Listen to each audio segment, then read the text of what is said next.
All right. Good morning, guys. You might be watching this tonight, but it's morning here. Good morning.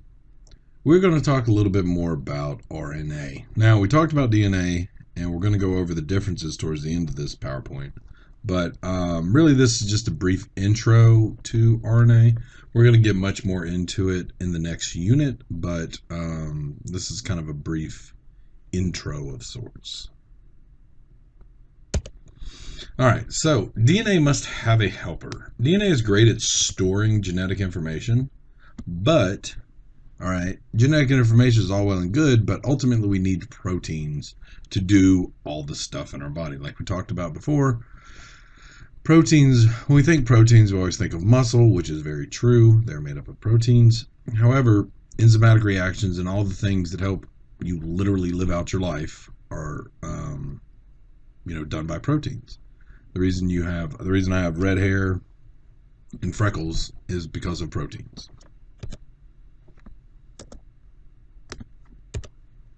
So RNA stands for ribonucleic acid, which is different from deoxyribonucleic acid.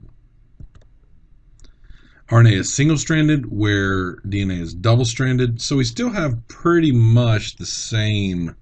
Hold on, let me give a little drawy pencil.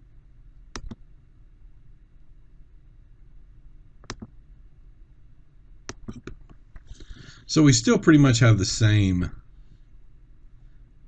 basic structure. We got a phosphate holding each sugar together. So phosphate, sugar, phosphate, sugar, phosphate, sugar. And then we have our sugar here, which, like I said, is a ribose as opposed to deoxyribose. And then we have our nitrogen base. So our nucleotide is more or less set up the same. We have a different sugar, and we talked about it a little bit in class, but we'll talk about it here too. We have one different nitrogen base. So once again, we have our sugar, we have our phosphate, and then we have our nitrogen base here, all right? So these are all three parts of the nucleotide. You need to know these, need to be able to label these, need to know what they look like if I ask you to label them. All right, and this is kind of the more common form that we see them in. All right, so rules for base pairing. In DNA, we had A with T and G with C. Cytosine with guanine, adenine with thymine. Here, we're going to have uracil. So A pairs with uracil as opposed to T, thymine. So if we're base pairing, you can see here we got C to G, A to U, so forth and so on. So here's our complementary DNA strand. All right, it unwinds and it unwinds again and unzips, and we'll talk a little bit more about this when we talk about translation and transcription. And here is our piece of RNA being made, which will ultimately go out of the nucleus and do great things.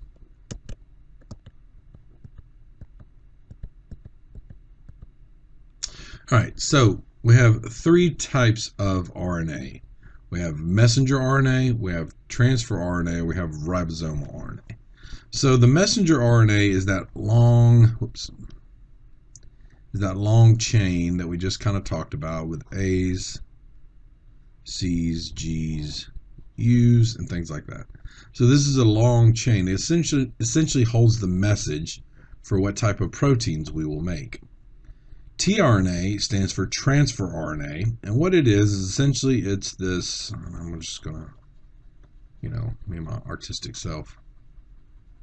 All right, so you got this globular thing up here, which is going to match out and pair with a codon, which is three nucleotides in a row, and it's going to pair up and match. And what it's going to bring with it on top of it is an amino acid. Okay, so like I said, we'll get a little bit more into this, but I'm kind of giving you a preview. So this amino acid is going to be held by the tRNA and brought in for the rRNA to essentially assemble and put together all the amino acids.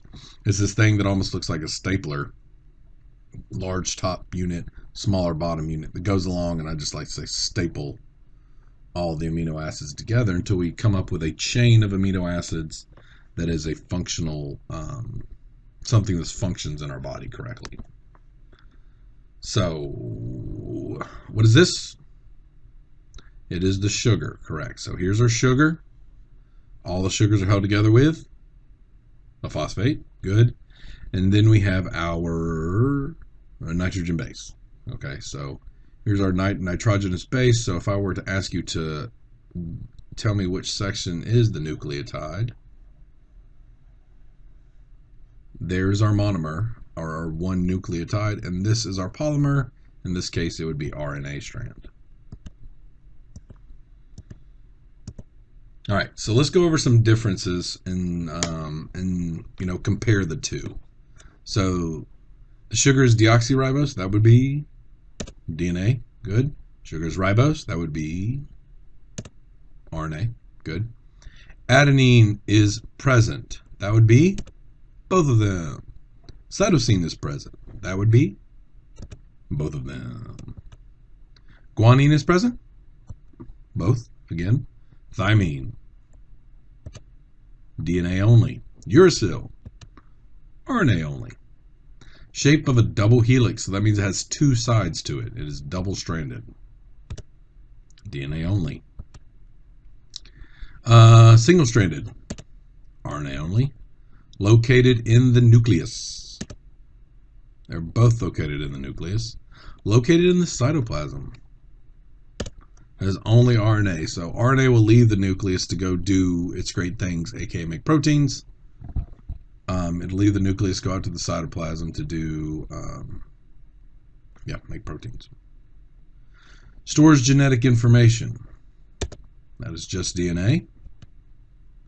Functions in making proteins, aka protein synthesis. Both of them. Now, why I say both of them is because the DNA helps make the RNA, which in turn makes the proteins. So you can't have RNA without DNA.